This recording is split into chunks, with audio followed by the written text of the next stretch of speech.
Ani hojjetaa wangeelaa Nagasaan Dheresa mata duree lallabaa Jereenya Kakuu Haaraa jedhu qabadhee gara keessanitti dhiyaadheera.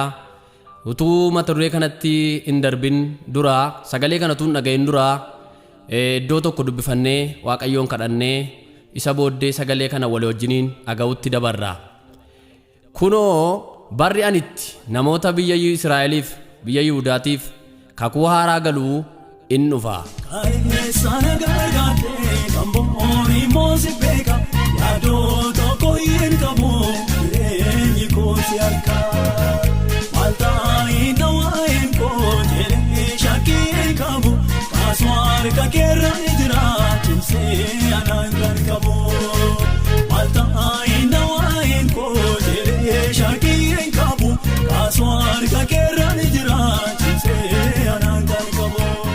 Walii wajjiniin Waaqayyoon kadhanna.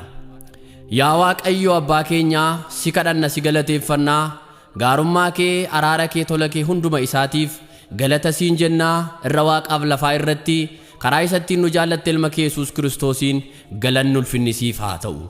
Amma immoo yaa Waaqayyo sagalee kee sirraa barachuudhaaf jennaa dubbiin kee jireenya dubbiin kee yaa Waaqayyo jireenya bara baraa of keessaa qaba. Dubbii jireenya bara baraa of keessaa qabu kana kan hubatamu hafuura keetiidhaanii hafuurri kee nuu dhufee dubbii kana nu barsiisuu akka danda'uuf ayyaanni kee humni kee dibati kee hunduma keenyaaf haa baay'atu. Sagalee dubbatamu kanaan jireenyi dhalootaa kan hiikame haa ta'u. Macci hojiin hafuura haminaa dubbii kanaan kan lolu yoo jiraate maqaa Yesuus Kiristoos ilma keetiin bakka jiruuf iddoo jirutti kan hidhame haa ta'u. Ameen. Sagalee Waaqayyoo kutaan amma dubbisee macaafa raajicha Ermiyaas boqonnaansaa 31 lakkoofsa 31 irra isa jiruudha. Kutaan kuni irra deebi'een dubbisa akka kana jedha. Kunoo barri anitti namoota biyya Israa'eliif biyya Yihudaatiifis kakuu haaraa galuu in dhufaa jedha. Raajummaa garbichi Waaqayyoo Ermiyaas dubbateedha. Kakuun kuni kakuu haaraa isa Waaqayyoo kakuu keessa deebii hin qabne ilmaansaa sanaaf galuuf akka jiru kakate yeroo ta'u kakuun kun immoo Yesuus Kiristoosiin dhufee kan raawwateedha. Haa ta'u iyyuu malee barreessaan Ibroota boqonnaansaa 12 lakkoofsa 24 irratti waa'ee isa garbichi Waaqayyoo Ermiyaas dubbatee kana gaafa ibsu akka kana jedha. Walii wajjiniin dubbifanna. Yesuus isa gidduu galee Waaqayyoo fi namoota gidduu kakuu haaraa dhaabe. Dhangala'uu dhiiga isa dhiiga Abeel caalaa wanta wayyu dubbatu biras ga'uu keessanii jedha. Barreessaan Ibrootaa maal dubbata? Waa'ee kakuu isa haaraa kakuu isa kaleessa dheengadda bara kakuu moofaatti ta'aa ture caalmaatti kakuu haaraan inni karaa raajotaatiin dubbatame sun isa raawwatetu ergaa kana barreessa. Maal jedheetu dubbata? Dhangala'uu isa dhiiga kakuu haaraa Yesuus Kiristoosiin dhaabbate isa keessa deebii hin qabne kanatu yeroo inni haasa'utu walii wajjiniin ilaalla. Mee amma gabaabaatti kakuu ishee jettu walii wajjin ilaalla. Kakuu isheen jettu kuni sirna qaama lama gidduutti raawwatudha. Qaama lama yeroo jennu biyyaaf biyya gidduu namaaf nama gidduu akkuma kana immoo Waaqayyoof nama gidduudha. Kakuun kun bara kakuu moofaatti namaaf nama gidduu tureera Waaqaaf nama gidduu tureera. Akkuma kana immoo biyyaaf biyya gidduu tureera. Kakuun biyyaaf biyya gidduu Waaqaaf nama gidduu akkuma kana immoo namaaf nama gidduu jiru kuni wanta ittiin mirkanaa'u qaba. Maaliin mirkanaa'a kakuun kuni? Kakaan kun kan keessa deebii hin qabne maaliin mirkanaa'a yoo jettan dhiigatu bu'a. Dhiigni bu'u kun kakuu sanatu kakuu dhaabbataa godheetu kaa'a. Haa ta'u iyyuu malee kaleessa dheengadda bara kakuu moofaatti kakuuleen godhamaa turan kakuun kakatamaa ture biyya Gibxii ba'anii biyya Kanaanitti galuu akkuma kana sirna dhanna qabaa Waaqayyo Abrahaamii wajjin galaa ture kakuulee baay'eensaa kakuu dhaabbataa miti isa dhangala'uuf jiru Yesuus Kiristoosiin kakuu haaraa namaaf Waaqa gidduu dhaabuuf ture sana agarsiisuuf godhamaa kan turedha. Haa ta'u iyyuu malee kakuun haaraan kuni Yesuus Kiristoosiin akka inni dhaabbateedha. Eenyuun gidduutti? Waaqayyo isa ilmaan namootaa jaallateef nama isa jaallatame gidduutti haaraa ta'ee kan kaa'ameedha. kakuun haaraan kun garbichi kun akka ibsutti barreessaan ergaa Ibroota akka ibsutti kakuun kun kakuu haaraadha. Dhangala'u isa dhiiga Abeel irra caalaa wayyu sanaantu bu'uureffamee jedha. Maaliiftu kakuun inni haaraan kuni kakuu isa kaleessaa caale isa jedhamutu yaadolee gaggabaabaa walii wajjiniin ilaalla. Kakuun inni kaleessaa kakuu isa har'aarraa maaltu adda isa godha yookaas immoo kakuu isa har'aa maaltu kakuu isa kaleessaarraa adda godha isa jedhamuuf kakuun inni karaa Yesuus Kiristoosiin namaaf Waaqa gidduutti godhame kuni kakuu isa kamiidha yoo jettan kakuu amanamaadha. Maqaansaa bara baraan haa eebbifamu. Barreessaan Ibroota boqonnaa 7 lakkoofsa 22 irratti kanaanis Yesuus walii galtee isa caalu isa kakaadhaan dhaabbate sana amanamaa godhee jedha. Waan isin dhibu kakuun kaleessa dheengadda ture amanamaa miti. Kakuun karaa Yesuus Kiristoosiin namaaf Waaqayyoon gidduutti dhaabate garuu kakuu amanamaadha. Waaqayyo maqaansaa bara baraan eebbifamu. Inni lammaffaan kakuun kuni kakuu isa kan bara baraati. Kakuun kaleessa biyya Gibxii biyya Kanaanitti saba Israa'eliif galamaa ture kakuu dhaabbataa kan bara baraa miti. Hafeera. Waan isin dhibu garuu kakuun karaa Yesuus Kiristoosiin nuyiif Waaqayyoon gidduutti kakatame kun garuu kakuu bara baraati. Kanaaf barreessaan Ibroota gaafa dubbatu Ibroota boqonnaa 7 lakkoofsa 24 irratti gaafa haasa'u akka kana jedha. Inni kun garuu bara baraan waan jiraatuuf lubummaa isaa hojii dhaabbataa godhee qabeera jedha. Waaqayyo maqaansaa bara baraan eebbifamu. Kakuun kun kakuu bara baraati. Kakuun inni kam? Kakuun inni haaraan kun karaa Yesuus Kiristoosiin Waaqaaf nama gidduu inni dhaabate kun kakuu bara baraati. Kakuun isarra caalu kan biraan akka hin jirre sagalee Waaqayyo kuni dhugaanuu ba'a jechuudha. Inni sadaffaani kakuun kun qulqulluu fi mudaa kan hin qabneedha. Kakuun inni kam? Kakuun inni karaa Yesuus Kiristoosiin nuu galame kuni inni nuyiif Waaqa gidduutti bu'uureffame kuni kakuu mudaa yookaas xurii hin qabne akka ta'e sagalee Waaqayyo dhugaanuu ba'a. Isa kanas Ibroota boqonnaa 7 lakkoofsa 26 irratti akka kana jedha. Hangafa luboota isa qulqulluu waan ittiin jedhan hin qabne xurii hin qabne isa cubbamoota irraa gargar bahe bantiiwwan Waaqaa gararraattis ol jedhee akkasii qabaachuun nuuf hin barbaachisaadha. Hangafa luboota isa qulqulluu waan ittiin jedhan hin qabne xurii hin qabne mudaan tokko kan irratti hin argamne jireenya kakuu haaraa keessatti luboota baay'ee ture. Luboonni baay'een sun du'anii badanii waa'ee du'uu isaanii duwwaa miti kan isin dhibu isaan sanyiin isaanii sanyii eessaati yoo jettan sanyii Addaam isa jalqabaati. Sanyii Addaam isa jalqabaatiif sanyii Addaam isa lammaffaa kana yoon isinii ibsuu yaale jireenyi Addaam isa kaleessaaf jireenyi Addaam isa lammaffaa garaagarummaa Addaam isa kaleessaatiif Addaam isa lammaffaa yoo gabaabaatti walii wajjin ilaalle akka kanatti jira. Maaloodha yoo jettan jireenyi Addaam isa kaleessaa maaloodha? Addaaminni kaleessaa uumamaa ture. Addaaminni lammaffaan garuu uumaa ture. Waan isin dhibu seera uumamaa boqonnaa 1 lakkoofsa 27 irra deemne gaafa ilaallu akka kana jedha sagalee Waaqayyo. Egaa Waaqayyo akka bifa isaatti nama uume akka bifa Waaqayyootti isaan uume dhiiraa fi dubartii isaan uumedha. Bifa Waaqayyo haa uffatan malee Addaaminni jalqabaa kun uumama yookaas immoo creationiidha. Yesuus Kiristoos garuu waan isin dhibu uumaadha. Isa wanti hundumtuuttiin uumame. Kakuun haaraan kun egaa kaleessa Yesuus Kiristoos isa wanti hundumtuuttiin uumame sanarratti waan bu'uureffameef kakuu isa kaleessa dheengaddaa wajjiniin garagarummaa guddaa akka qabu sagalee Waaqayyoo dhugaanuu ba'a. Yesuus Kiristoos immoo uumaa akka ta'e waan isin dhibu Phaawulos garbichi Waaqayyo tokkoffaa Qorontos boqonnaa 8 lakkoofsa 6 irra deemne gaafa ilaallu nuuf garuu Waaqayyo tokkichatu jira. Innis Abbaa isa waan hundumaa uume isa waan nuyi maqaa isaatiif jiraannus akkasumas Gooftaa tokkichatu jira. Innis Yesuus Kiristoos isa wanti hundumtuu ittiin uumame isa nuyi ittiin jiraannuudha sii jedha. Akkas jechuun Kiristoos Yesuus uumaadha. Addaaminni kaleessaa garuu uumamaadha. Haa uumamuyyuu malee Addaaminni kaleessaa siineriidha. Siinerii yeroo jedhamu cubbamaadha. Du'i bara bara adda isaarra kan jiruudha. Luboonni kaleessa argaman garuu isumarraa kan dhufanidha. Waaqayyo garuu Yesuus Kiristoos isa luba kakuu haaraa ta'e hangafa luboota warra kaleessa darbanii kan ta'e agarsiisuuf luboota fo'atee namoota kana fayyisuudhaaf yaalii gurguddaa godheera. Haa ta'u iyyuu malee yaalii Waaqayyo kaleessa dheengadda karaa lubootaatiin godhe guutuu ta'uu hin dandeenye. Sababni isaa namoonni hundumtuu cubbamaa waan ta'aniif. Kanaaf barreessaan Phaawulos garbichi Waaqayyo Qolaasaayis boqonnaa 1 lakkoofsa 15 irratti waa'ee Yesuus Kiristoos gaafa ibsu akka kanadha. Kiristoos bifa Waaqayyo inni ijaan hin argamne ittiin namatti mul'atudha. Uumama hundumaa duras dhalatee jedha. Waan isin dhibu Kiristoos bifa Waaqayyo uffatee dhufe jechuun bifa isa alaan mul'atu miti. Maaloo dharee qajeelaadha mudaan kana irratti hin argamne. Waan isin dhibu waan hundumaa gochuu akka danda'u isa ibsuudhaaf biyya lafaa kana irra akka dhufe garbichi Waaqayyo warra Qolaasaayis taasa'a. Inni kan biraan garaagarummaan Addaam isa jalqabaatiif Addaam isa lammaffaa maaloo yoo jettani Addaam inni jalqabaa Waaqayyo isa uume dhagaa osoo hin taane seexana isa ofiisaadha hammeenya garaa isaa keessatti uummate dhagaa.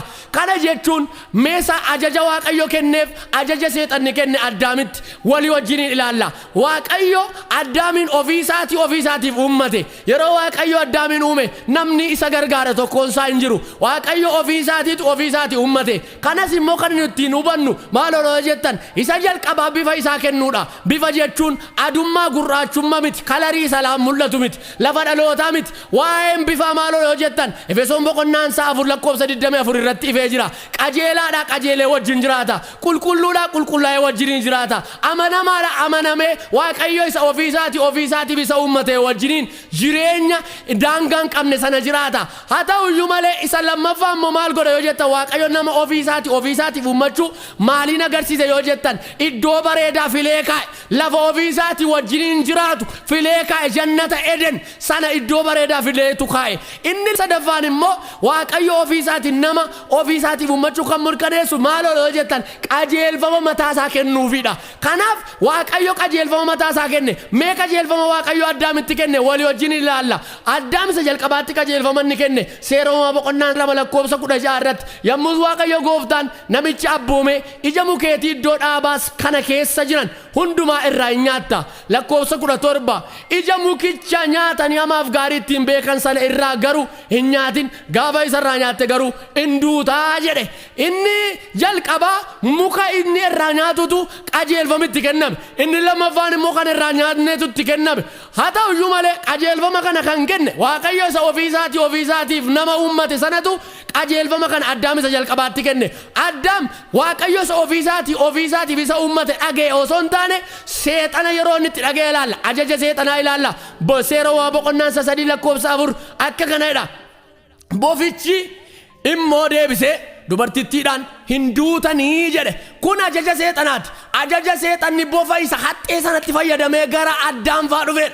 Haa ta'u iyyuu malee Waaqayyo isa ofiisaatiif isaan uummate dhagee osoo hin taane Addaam eenyuun dhagee yoo jettan seexana isa ofiisaati hammeenya garaa isaa keessatti uummate yeroo inni itti dhageetu kutaa kanarraati argina yookaas kutaa kanarraa hubanna. Addaam inni lammaffaan immoo wangeela Yohaannisiin boqonnaa 8 lakkoofsa 29 irratti inni na erga anaa wajjin jira. Ani yeroo hundumaa kan isa gammachiisu waan an hojjedhuuf inni kophaatti ana hin dhiifne isaaniin jedheedha. Waan isin dhibu Kiristoos Yesuus yeroo hundumaa ofii isaa gammachiisu miti. Aloota fannifamuufi dhufe kana gammachiisu miti. Waaqayyo isa gammachuunsaa karaa isaa biyya lafaa kana irratti raawwatu isa erge sana gammachiisuuf jiraata. Akka kana jedheetu dubbata gooftaan keenya Yesuus Kiristoos. Maal jedha Addaamichi inni lammaffaan inni waaqarraa dhufe. Ani yeroo hundumaa yeroo tokko yeroo lama yeroo sadii miti. Yeroo hundumaa ani isa gammachiisuufan jiraadha. Ani isa gammachiisuufan adeemaa. Addaam inni jalqabaa ofii isaa gammachiisu haadha warraa isaa gammachiisu seexana gammachiisuuf jiraata. Inni kun garuu waan isin dhibu abbaa isaa isa erge gammachiisuuf yeroo inni jiraateedha. Waaqayyo maqaansaa bara baraan haa eebbifamu. Inni sadaffaani garagarummaan Addaam isa jalqabaaf Addaam isa lammaffaa. Inni sadaffaan maal yoo jettan isa aboo isaa seexanaaf kenneedha. Eewutu Addaam inni jalqabaa. Kan isin dhibu keessa uumama boqonnaa 1 lakkoofsa 26 deemnee gaafa ilaallu Waaqayyo eega nama uume booddee waan aduu gadi irratti itti gaafatamummaa namatti kenne.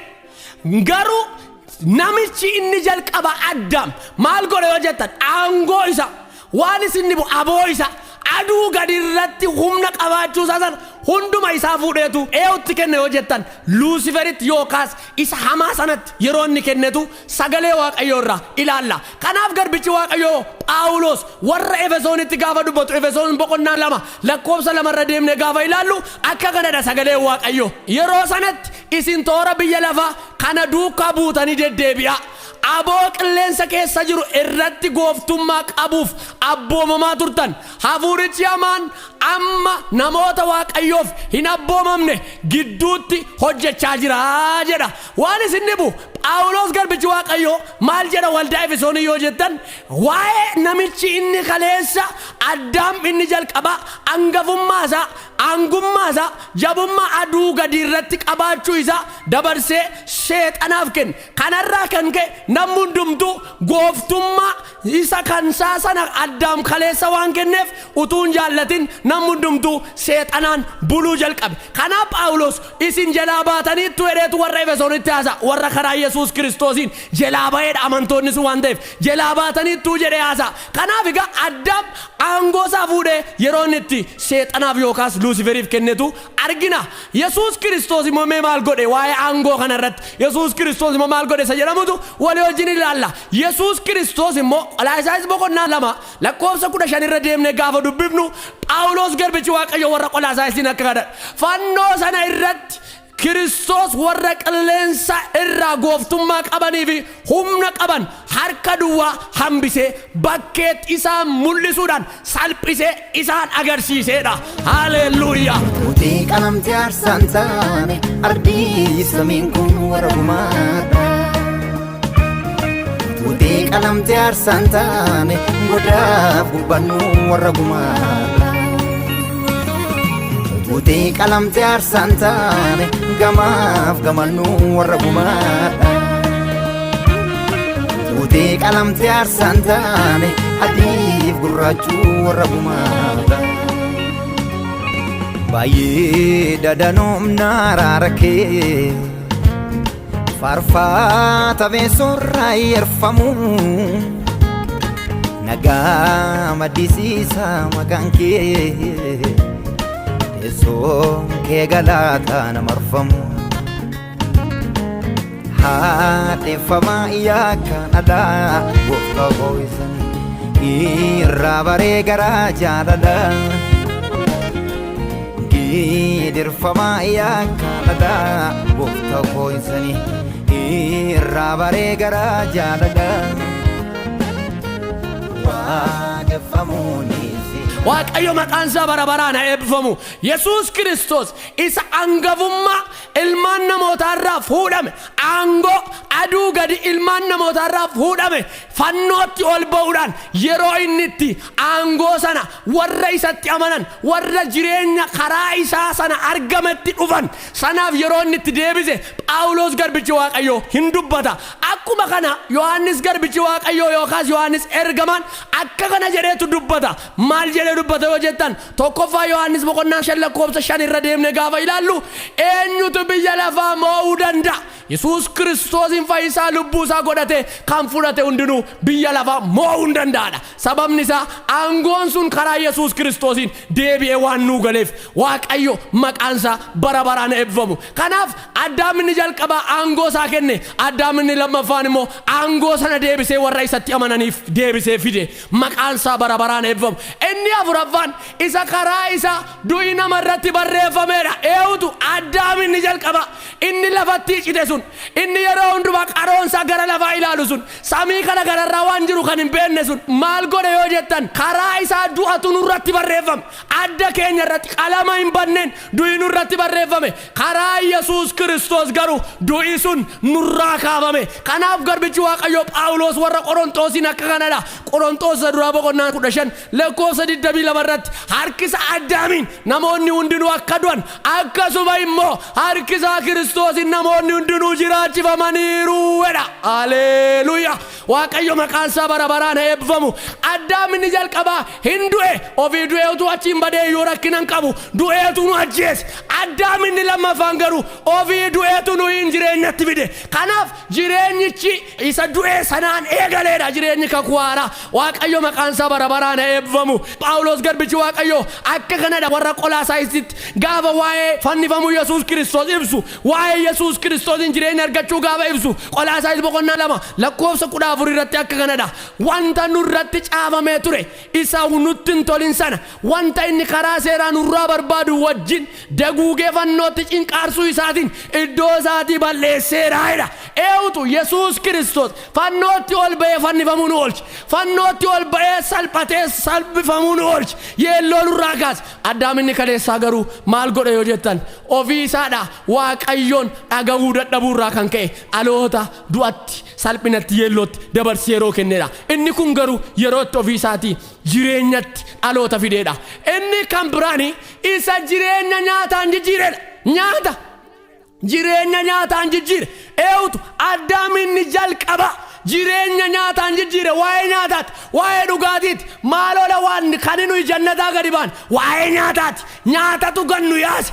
Addaam nyaate maaloo waan hin nyaatamne irraa nyaate isa booddee gannu yaase waa'ee nyaataati. Waan isin dhibu kitaaba qulqulluu kana keessatti waa'ee nyaataa seera uumama boqonnaa 25 lakkoofsa 30 hanga 33 yoo laalle Esaawun hangafummaa isaa wanti inni ittiin geeddare buddeen yookaas immoo waxii misiraati. Waan isin dhibu ittoo misiraatiintu maal godhe yoo jettan hangafummaa gurgure taa'ee kakaa keessa deebii hin qabneen kakatee Yaaqoobiif kenne. Waan isin dhibuudha kun har'as dhaloonni waa'ee nyaataaf dhaloota gurguraa oolan waa'ee dhugaatiif dhaloota dabarsanii kan kennan danuudha.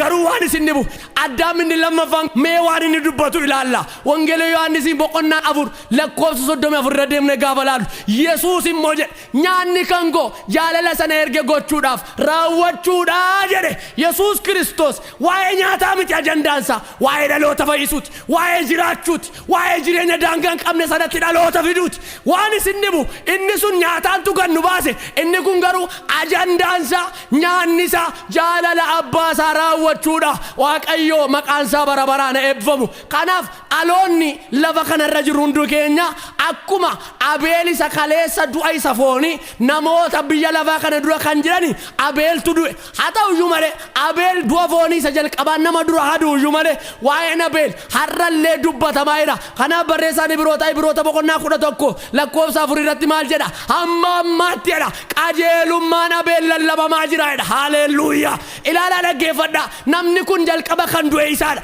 Du'a isa foonii jechuudha. Hirriba yeroo dheeraa isa jedhamu jechuudha. Du'a foonii jechuun hirriba yeroo dheeraati.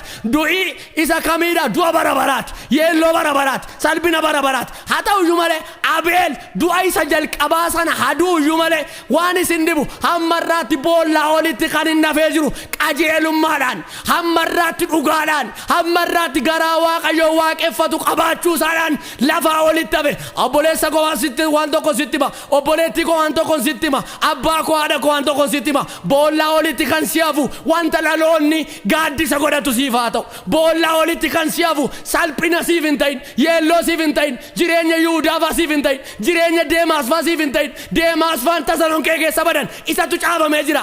Akkuma kana Yihuudaan qarshii 30 Kiristoos Yesuusin dabarsee gurgure isa kanatu caafamee jira. Yihuudaan garuu hin jiru. Boollaa olitti kan si hafu isa waaqayyo itti gammadu siif haa ta'u. Jireenya kakuu haaraa maal fakkaata isa jedhamutu gabaabatti walii wajjin ilaalla. Jireenya kakuu haaraa jireenya ifi keessa guute. Jireenya kakuu haaraa dukkana waan jedhaman jiru. Jireenya kakuu haaraa karaa Yesuus Kiristoosiin uumame kana keessa ifatu jira.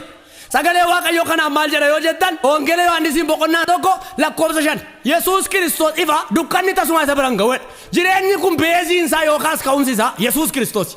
Yesuus Kiristoos ifa waan ta'eef Yesuus Kiristoos immoo ifa kana bira dukkanni akka hin geenye sagalee waaqayyootu nutti hima. Kanaaf jireenyi kun ifaan guutuudha. Kanaaf dhaloonni baay'een har'a mana isaaniif jireenya isaanii keessa maaltu jiru yoo jettan ifatu jiru. Ifa isa ta'e Kiristoos Yesuutu jiru. Kan barbaachisu immoo ifaadha. Maaliif yoo jettan dukkana lafa isin itti argitan biyya kamii yoo deemtan lafa iftiin jirretti dukkana argitu. Kanaan alatti keessatti dukkanni lafa ifi jirutti hin argamu. Kanaaf har'a mana namoota baay'ee keessa maaltu bade yoo jettan jireenya kakuu haaraa keessa hin jiru dhaloon bara kakuu haaraa keessa namal. Barri kakuu haaraa jireenya kakuu haaraa miti. Bara kakuu haaraa jechuun azaabii nu keessa bara 2024 akka warra adiitti bara 2016 akka warra yookaas warra Afrikaatti. Kana miti bara amman aloota Kiristoos booddee jaarraa amman jechuu miti. Waan ola beektu jireenyi kakuu haaraa jireenya Kiristoosii wajjiniiti. Jireenya ifaan guuteen. Kanaaf jireenyi kakuu haaraa bara osoo hin taane jireenyaadha. Kanaaf jireenyi kakuu haaraa bara osoo hin taane jireenyaadha. Jireenyi sun Yesuus Kiristoosiidha. Jireenya sana Yesuus Kiristoosiin eeggate jireenyi Kiristoos Yesuus immoo ifaan kan guuteedha. Kanaaf egaa sagalee Waaqayyoo Yesuus Kiristoos gaafa dabalee dubbatu wangeelii Yohaannis boqonnaa 9 lakkoofsa 5 irra deemne gaafa laallu akka kanadha sagalee Waaqayyoo biyya lafaa keessa hamman jirutti ani ifa biyya lafaati isaaniin jedheedha. Ifa biyya lafaati amma Yesuus Kiristoos waaqarraa gadi numnetti dukkan ulfaatatu biyya lafaa kanarra ture. Kiristoos Yesuus hin dhufe yoo ta'e garuu dukkan hin baqate. Sababni isaa Yesuus Kiristoos ifa dukkan dura dhaabachuu hin dandeenyedha. Kanaaf mul'ata Yohaannis boqonnaa 22 lakkoofsa 5 irra deemne gaafa ilaallu sagalee Waaqayyoo akka kanadha. Mootummicha isa kan bara baraa sana keessa jedha garbichi Waaqayyoo Yohaannis biyya Baatmoo biyya bishaan gidduu taa'ee Yerusaalem haaraa yeroo mul'atatti argu iddoo sanatti jedha ifi aduun barbaachisuudha. Ji'iin barbaachisuudha. Iddoo sanatti kan jiru Waaqayyoo matu ifaa'edha.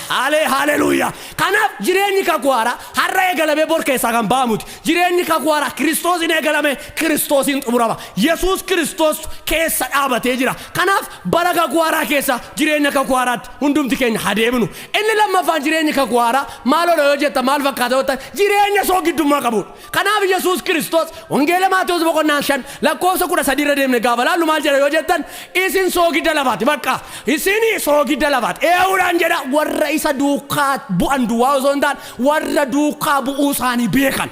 Namoonni baay'een duukaa bu'e malee duukaa bu'uu isaan beeku. Namoonni baay'een waldaa dhaqe malee waldaa maaliif akka dhaqu hin beeku.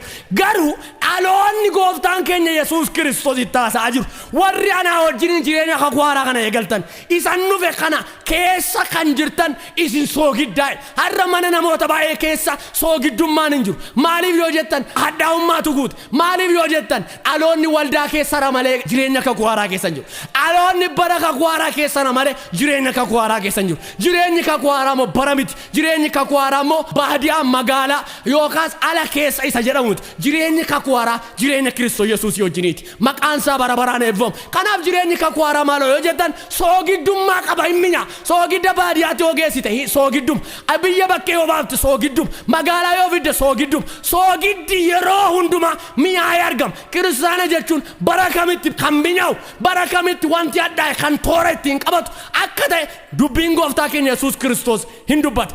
Inni sadaffaan jireenyi kakuu haaraa maaloo yoo jettan inni sadaffaan jireenya jaalalli keessa guute. Jaalalumaan dhaabate. Maaltu jireenyumti kakuu haaraa? Wangeela Yohaannis boqonnaa 3 lakkoofsa 16 irra deemne gaafa laallu Waaqayyo akkasitti tokkicha ilma isaa amma kennuufitti biyya lafaa jaallateedha. Waan isin dhibu Waaqayyo jireenya kakuu haaraa kana jaalala irratti dhaabe. Jaalala sana karaa ilma isaa Yesuus Kiristoosiin mirkaneesse. Kanaaf jireenyi kakuu haaraa jaalalan qabu yoo ta'e inni jireenya miti. Inni bara malee har'a dhaloonni maalitti jira yoo jettan jaalalli hin jiru. Maaliif dhaloonni baay'een akka jaallatame hin beeku. Akka jaallatame kan beekutu dhaloota jaallata.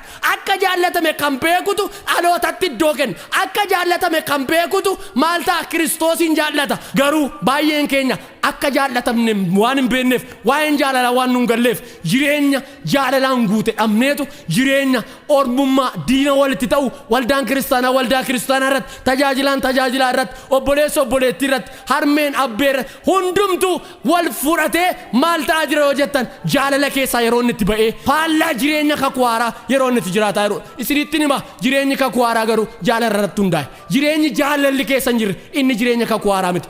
Bara kakuu haaraati malee Waaqayyo maqaan isaa bara baraan eebbifamu. Wangeela Yohaannis boqonnaa 15 lakkoofsa 12 irra deemne gaafa dubbifnu gooftaan keenya Yesuus Kiristoos akka kana abboommiin koo isa kana ani akkan isin jaalladhe isinis wal jaalladhaa. Asaas harkatti dhiigee Daabiloosiin inni aarsee jaalalaan saba isaaf dhiigee xinnaa guddaa walitti araarsee dukkan addunyaa kan ibsee bakkalchi dhaloonni faarsu ajin wallaan sool kaabee mo'annaan uumamnu laansu humna qabeessi aangoo qabeessi humna qabeessi aangoo koo qabeessa jijjiirraan golgaa gumaa guddaan Yesuusuma. Jijjiirraan golgaa gumaa guddaan Yesuusuma. Jijjiirraan golgaa gumaa guddaan Yesuusuma. Jijjiirraan golgaa gumaa guddaan Yesuusuma. Abboommi Kakuu Haaraa abboommiin koo isa kana Yesuus Kiristoos akkan isin jaalladhe isinis immoo wal jaalladhaa. Maaloo beektu waa'een jaalalaa nuu galuu qaba. Maanni waa'een jaalalaa yoo jettan Waaqayyo sababa tokko malee hunduma keenya jaallate. Isa gurraachas isa adii isa baadiyyaatti dhalate isa magaalaatti dhalate isa kamiin jaallate. Kanaaf har'a nuyi waa'een jaalala Waaqayyo waan nun galleef isa magaalaadhaan lafa dhalootaatiin walitti siqeenyaantu wal jaallataa ol. Inni kun garuu jireenya Kakuu Haaraa miti.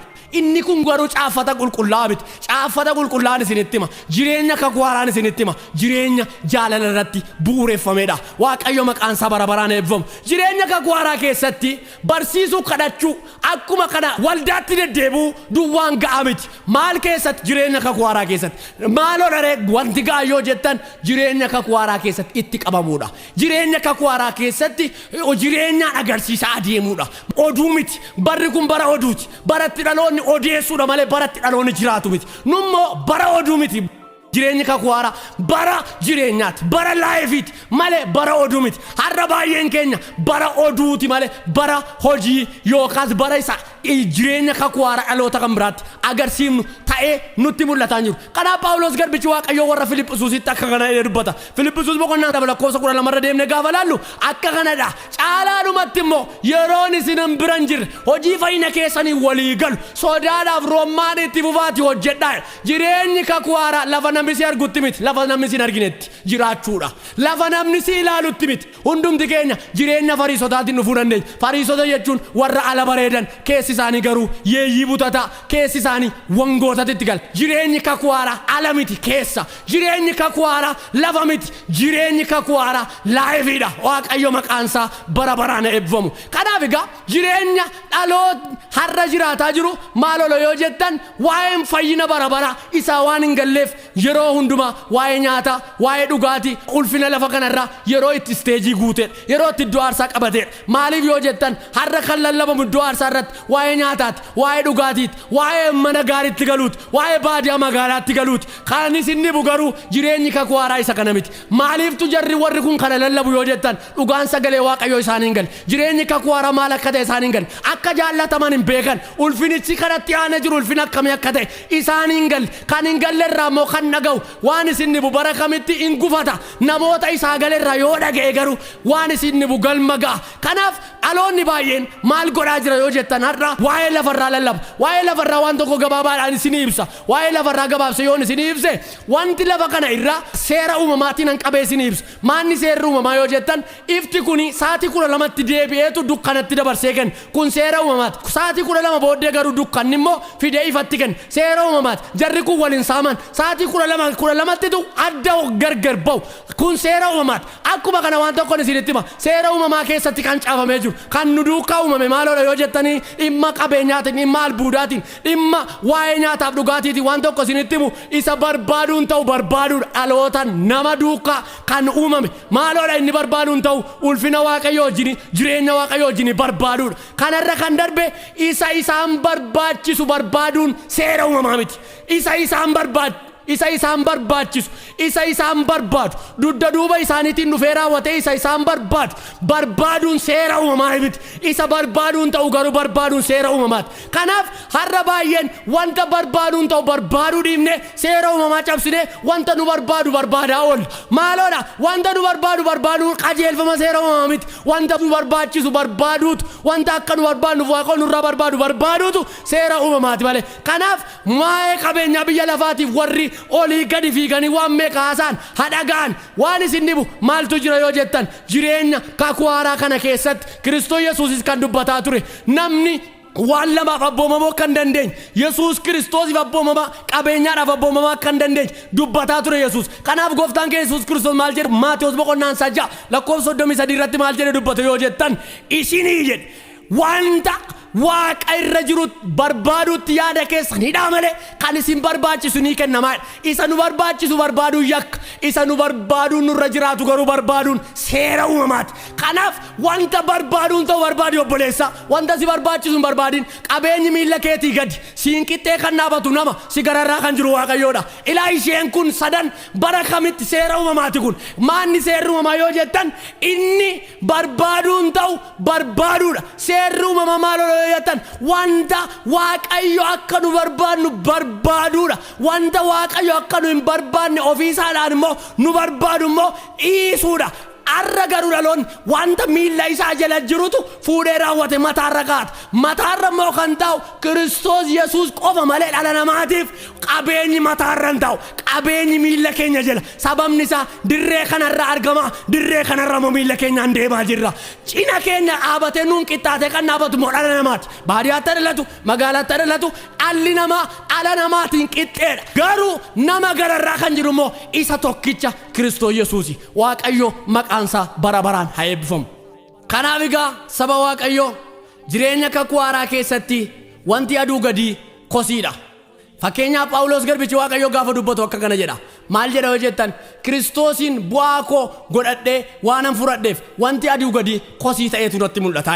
Aloonni waa'een jireenya kakuu haaraa isaa gale, ulfinni bara baraa isaa gale, seerri uumamaa kaleessa gadda akka inni itti jiru isaa gale, waa'een qabeenyaa lafarraa miilla isaa jala akka jiru, waa'een namaa immoo isaan qixxee akka jiru kan beeku, isa gararraa immoo kan jiru Kiristoos Yesuusiin akka jiru kan beeku, akka jaallatame kan beeku waan aduu gadi kosiitti lakkaa. Waan isin dhibu jireenyi kakuu haaraa hiika kan inni godhatu yoo waan aduu gadi kosiitti lakkoomnedha. Kanaaf gooftaan Yesuus Kiristoos gooftolii lamaaf hojjechuu hin dandeessanii, abboomamuu hin dandeessan jedhee raawwatee yeroo inni itti nutti dubbatutu ilaalla. Waaqayyo maqaan isaa bara baraan eebbifamu. Sababa Kiristoos Yesuusitti amanneef gamoo ijaarrachuun, konkolaataa bitachuun waan guddaa miti yookaas dinqii miti. Sababni isaa Yesuus Kiristoositti waan amanneef konkolaataa bitachuun dinqii miti. Maaliif yoo jettan haca barbaariin inni gooftaa Yesuus Kiristoosiin hin qabneyyuu konkolaataaf gamoo ijaarrataa waan jiruuf. Kanaaf caalmaa sana ibsuu hin dandeenyu. Kanaan caalmaa sana kan inni ibsuu dandeenyu mootii waaqaaf lafaa foon dadhabaa isa kan keenya uffachuu, mootii waaqaaf lafaa fannootti ol ba'u, mootii waaqaaf lafaa ofiisaadhaan nuun warra bifa hin qabnetti bifa gochuutu nuuf dinqiidha.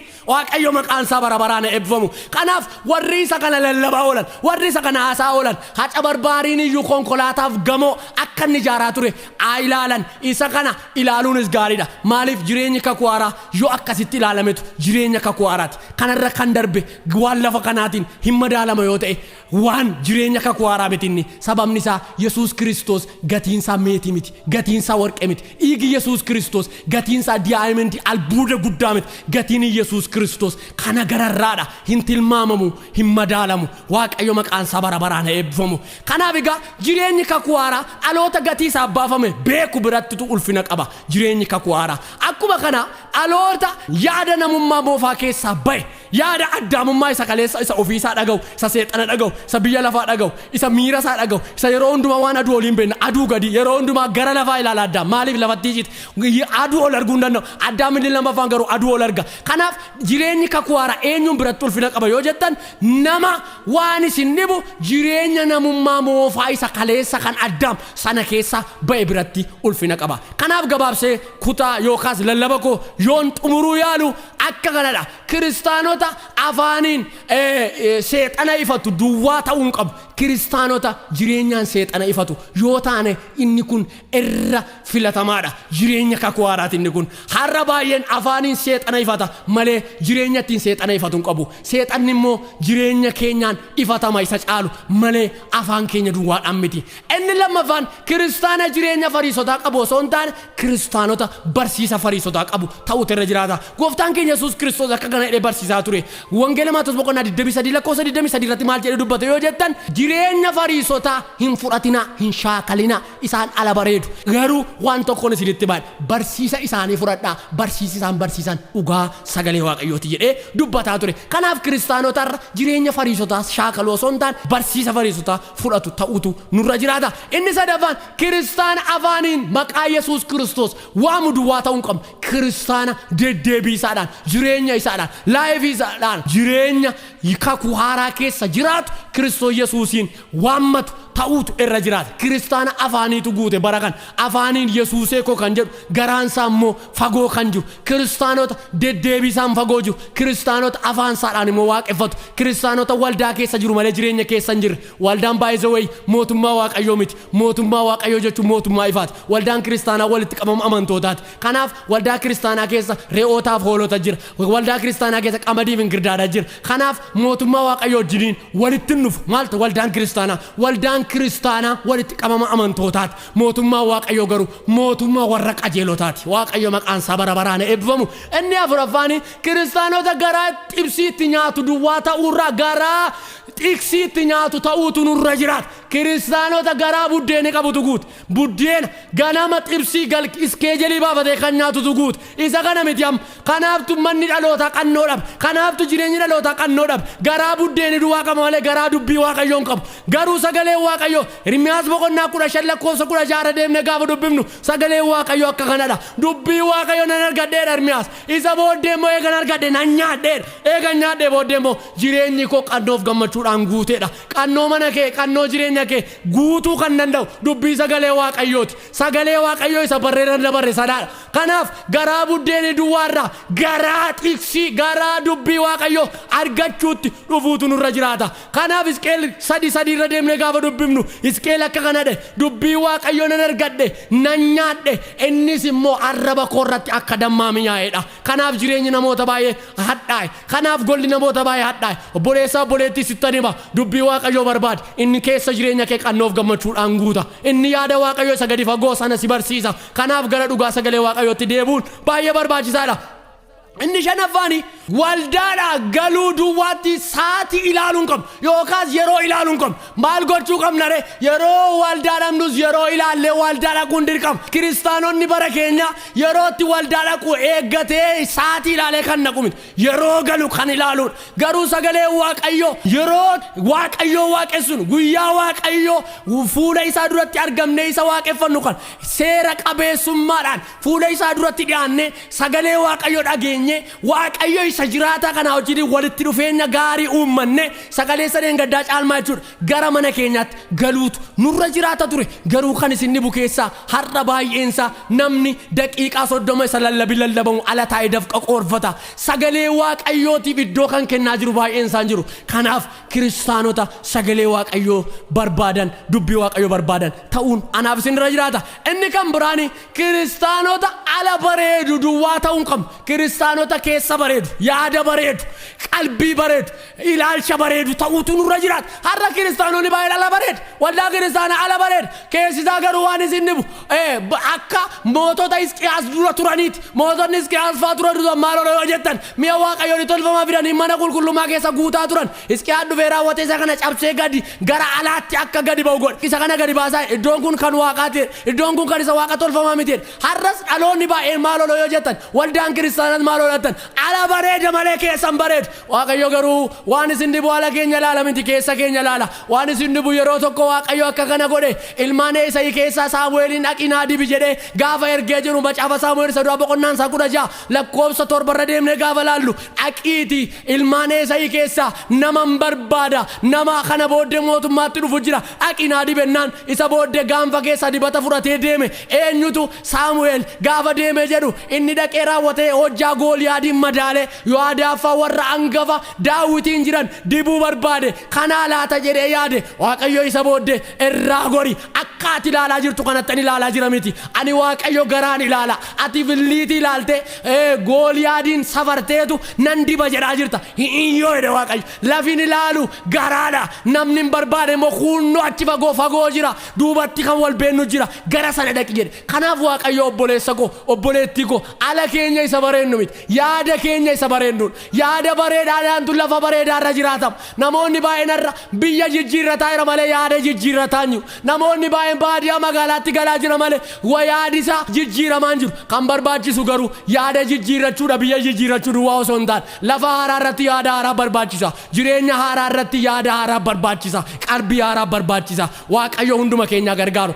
Inni kan biraan inni xumuraa maaloo yoo jettan baala irraa gara ijaatti dhufuu qabna. Barri baala hingaa bara baala bara baalaa jechuun baala harbuchi baala kuusee jira garuu waan isin firiin qabu nuyi garuu kan barbaachisu baalli maqaa Kiristaanaat an raajii abaluudha an ergamaa abaluudha an waldaa akkasitti waaqessa an kiristaana kun baala waan isin garuu ijimmoo firii jireenya nuyi jiraannu isa sanatu nurraa barbaadam kan barbaachisu maaloodha firiidha malee baala miti baalli maqaa Kiristaanaa yeroo ta'u firiin immoo jireenya Kiristaanaati kanaaf bara baalaarraa gara ijaatti dhufu qabna kanaaf egaa saba Waaqayyo jireenyi kakuu haaraa Kiristoos Yesuusiin eegalame Kiristoos Yesuusiin xumurama jireenyi kakuu haaraa Yesuus Kiristoosiin jiraatama jireenyi kakuu haaraa dhaabbatee bara baraan itti fufa Kiristoos Yesuusiin jalqabame Kiristoos Yesuusiin xumurama kanaaf egaa Yesuus Kiristoos isa angafa lubootaa isa ta'e isa nuu qalame kanaa wajjiniin adeemuun anaaf isin irra jiraata Waaqayyo dubbii dhageenya akka nuuf eebbisuuf walii wajjiniin gabaabatti Waaqayyoon karratti beekamu ta'uun koo taakee inaaffaadhaan kaadhoo yesuuf maqaa kee agootti mul'atu urjiin kee biniinee keessa kootii haa ta'u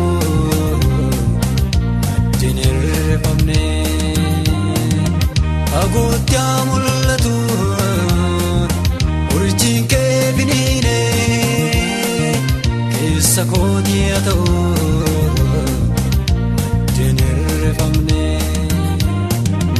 yaa Waaqayyo waa'ee sagalee keef waa'ee araara kee hundumaatiif si galateeffannaa galanni ulfinni siif haa ta'u ammaan booddeettis yaa Waaqayyo gooftaa bara kakuu haaraa keessa jiraachuu dhiibne jireenya kakuu haaraa isa si wajjinii jiraachuu akka dandeenyuuf ayyaanni kee tokkoon keenyaaf kan baay'ate haa ta'u macci hojiin hafuura haminaa kan nu morkatu foon keenyatti qalbii keenyatti qabate wal'aansoo kan nuun qabu karaa kan nurkaagatu jireenya addaamisa kaleessaatti nu deebisuudhaaf ganamaa galgala jireenya keenya rakkisuu kan barbaadu sun maqaadhuma Yesuus Kiristoos ilma keetiin bara keenyarraa jireenya keenyarraa kan rukutame haa ta'u warra yaa Waaqayyo mootummaa kee kan bara baraa sanaaf qophaan hunduma keenya taasisi jedheensi kadhadhaa maqaa isatti nu jaallatte ilma kee Yesuus Kiristoosiin ameen.